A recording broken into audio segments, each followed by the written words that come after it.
Assalamualaikum warahmatullahi wabarakatuh. Hai anak-anak, ketemu lagi dengan Pak Gunawan. Hari ini, pertemuan ini Pak Gunawan akan bercerita kepada anak-anak tentang kisah seorang nabi yang nabi ini sangat populer. Kenapa populer?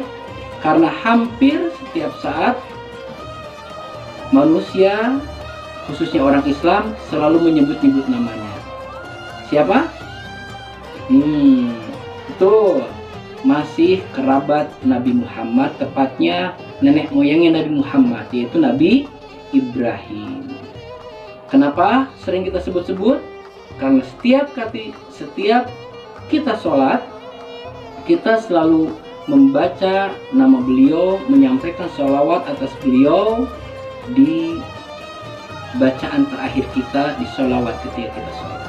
Ya, insya Allah judul hari ini tentang cerita di balik kejadian penyembelihan hewan kurban. Ada apa di balik cerita itu? Kita simak ya.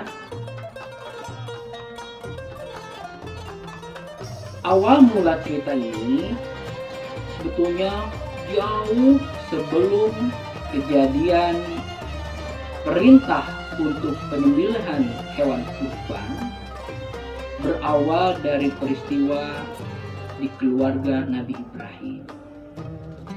Pada awalnya Nabi Ibrahim itu mempunyai seorang istri. Namun karena takdir dari Allah, penungguan, kesabaran dari Nabi Ibrahim untuk mendapatkan seorang anak dari istri yang bernama Sarah ini belum juga terwujud.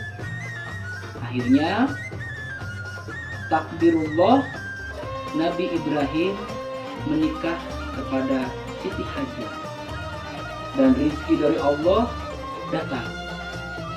Nabi Ibrahim melalui istrinya Hajar mengandung seorang anak dan kemudian melahirkannya. Anak yang lahir diberi nama Ismail.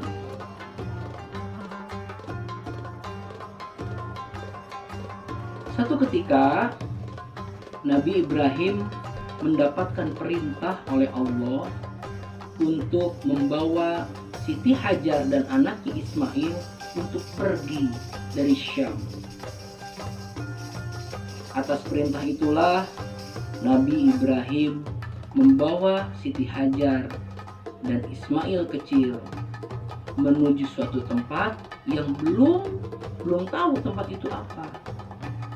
Perjalanan hari demi hari dilalui oleh Ibrahim dan Hajar serta Ismail kecil, sampai di suatu tempat Ibrahim berhenti. Cukup lama Nabi Ibrahim beserta Hajar dan Ismail kecil berjalan di tengah padang pasir, sampai berhentilah di suatu tempat yang nanti tempat ini terkenal. Kenapa terkenal? Karena menjadi pusat ibadah orang Islam, yaitu Mekah. Nabi Ibrahim dan Siti Hajar serta Ismail kecil berhenti di suatu tempat yang ke kanan, ke kiri, ke depan, ke belakang dilihat itu padang pasir yang luas serta gunung-gunung batu yang menjulang tinggi. Tak lama kemudian Nabi Ibrahim diperintahkan oleh Allah untuk meninggalkan istrinya Hajar serta Ismail kecil di tempat itu. Tanpa menolak, karena Nabi Ibrahim tahu ini perintah dari Allah, Nabi Ibrahim pun melaksanakan. Beliau bilang kepada istrinya, Hajar, jaga Ismail, tunggu di sini, aku akan pergi. Pada awalnya Hajar bertanya, kenapa engkau tinggalkan kami berdua di tempat ini? tempat ini gersam, tempat ini tidak ada air, bahkan pohon pun jarang ditemui di situ. Tapi Nabi Ibrahim tidak menjawab. Akhirnya Siti Hajar, istrinya Nabi Ibrahim, bertanya, apakah ini perintah dari Allah? Lalu Nabi Ibrahim menjawab, betul, ini perintah dari Allah. Lalu Siti Hajar menjawab, baiklah, kalau ini perintah dari Allah, aku yakin Allah tidak akan mensia-siakan aku dan anakku Ismail di sini. Pergilah, wahai suamiku. Akhirnya Nabi Ibrahim pun pergi. Nabi Ibrahim pulang ke negara Syam, meninggalkan Hajar dan Ismail kecil di tempat yang jauh dari keramaian, tidak ada air, bahkan pohon pun jarang. Mereka berdua tinggal di situ untuk sementara waktu. Setelah Nabi Ibrahim meninggalkan mereka berdua, Siti Hajar dan Ismail bertahan hidup di tengah padang pasir, hanya makan dan minum dari perbekalan yang diambil dari Syam. Sampai suatu saat, di suatu hari, perbekalan mereka habis. Ismail kecil meminta air. Mama, Umi, aku haus, kata Ismail. Apa yang diperbuat ibunya Siti Hajar?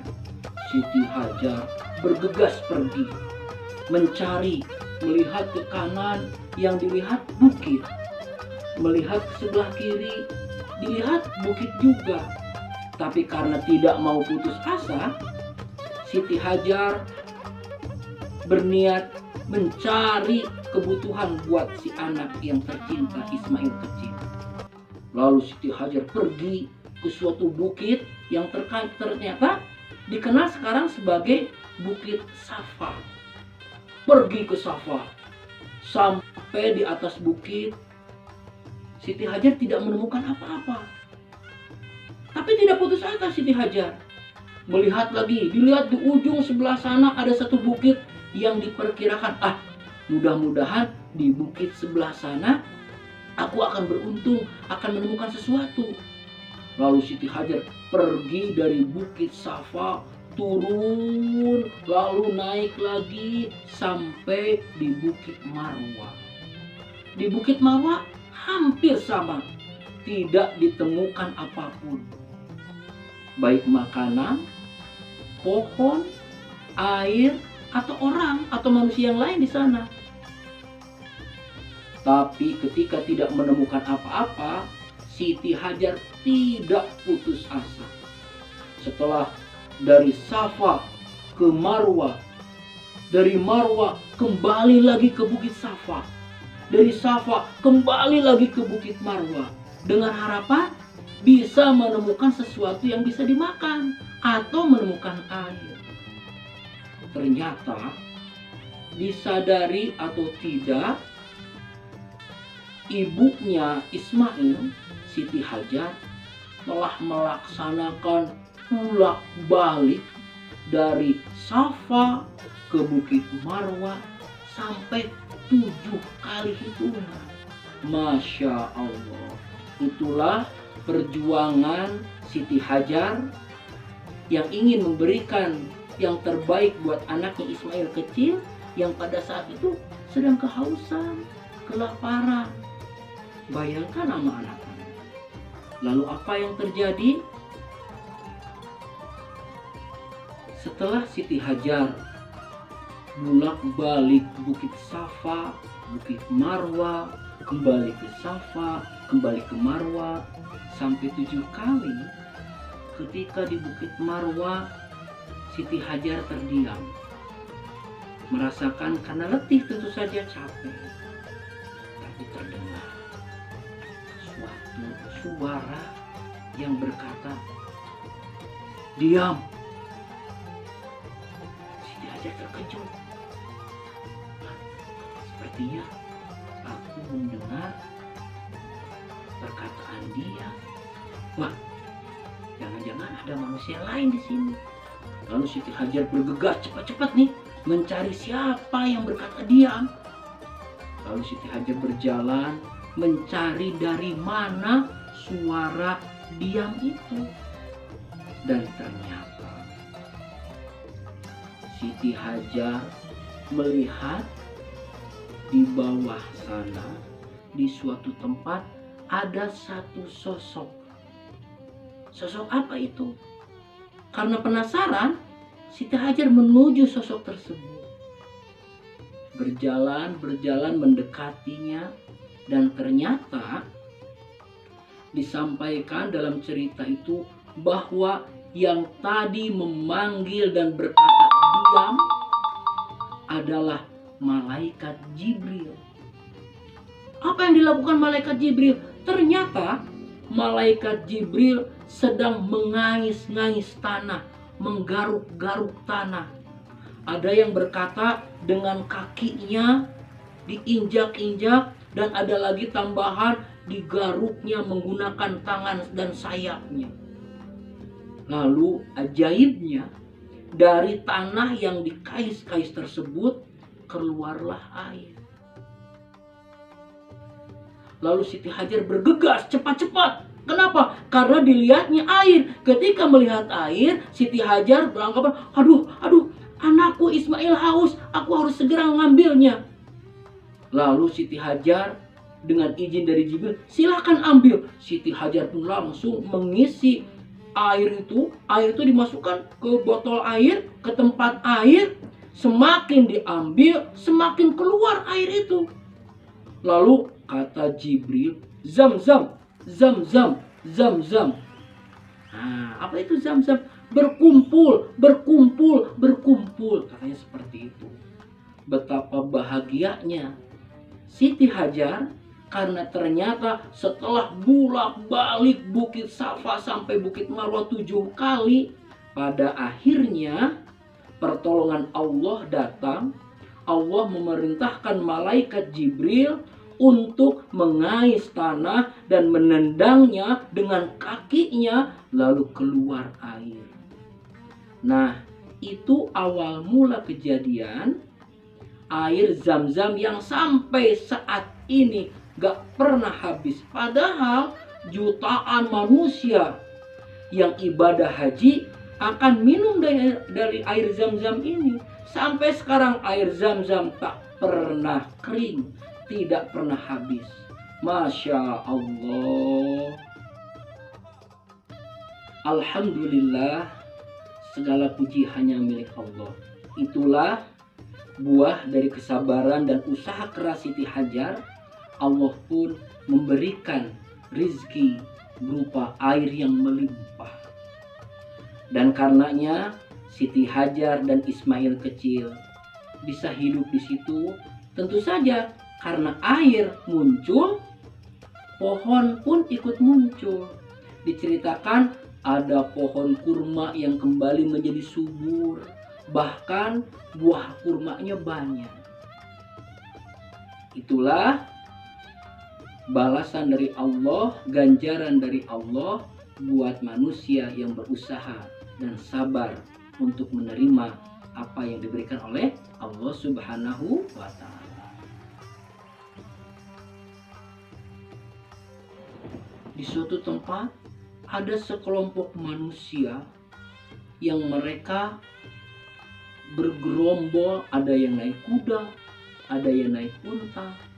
Ternyata mereka pada pedagang yang akan menjual barang-barang jualannya. Tapi mereka sudah lama belum istirahat. Dan ternyata perbekalan mereka habis, terutama air. Akhirnya satu di antara mereka diperintahkan untuk mencari tahu. Tolong cari di mana tempat kita untuk istirahat, di mana tempat kita untuk mendapatkan air. Dan takdir oleh Allah, gerombolan tadi, kelompok yang tadi akhirnya sampai ke tempat di mana Siti Hajar dengan Ismail kecil istirahat di situ. Nah, singkat cerita, ternyata kelompok para pedagang itu bisa istirahat dengan tenang, bisa mendapatkan air, dan akhirnya karena kebaikan Siti Hajar, karena berbagi air, tentu saja para pedagang pun memberikan hadiah buat Siti Hajar berupa makanan, tentu saja yang bisa dimakan oleh Nabi Ismail. Singkat cerita, tempat yang dulunya hanya ditinggali oleh dua orang, yaitu Siti Hajar dan Ismail kecil, terkenal. Kenapa terkenal? Karena ada sumber air yang melimpah. Dan karena sumber air yang melimpah, pohon-pohon pun menjadi subur. Akhirnya tempat itu menjadi populer, menjadi pusat orang-orang datang karena ingin berkunjung. Dan alhamdulillah itu pun menjadi kabar yang nyampe ke telinga Nabi Ibrahim. Nah, Nabi Ibrahim tersadarkan, wah iya, aku sudah lama tidak mengunjungi istriku dan anakku Ismail. Lalu Nabi Ibrahim pun bergegas menuju suatu tempat yang dulunya dia tinggalkan istrinya Siti Hajar dan anaknya Ismail. Nabi Ibrahim pun langsung ambil persediaan barang, ambil persediaan air minum, berangkat menuju tempat yang dimana beliau tinggalkan istrinya Siti Hajar dan Ismail. Singkat cerita, ternyata orang-orang di sana semuanya mengenal Siti Hajar karena kebaikannya mau berbagi air di sana. Dan akhirnya Nabi Ibrahim bertemu dengan istrinya Siti Hajar dan Ismail. Lalu mereka ketemu, Nabi Ibrahim tidak kuat menahan rindu, lalu memeluk istri dan anaknya.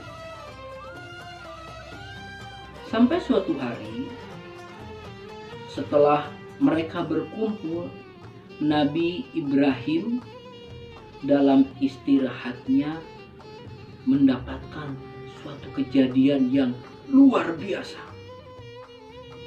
Apa itu? Nabi Ibrahim dalam tidurnya beliau bermimpi.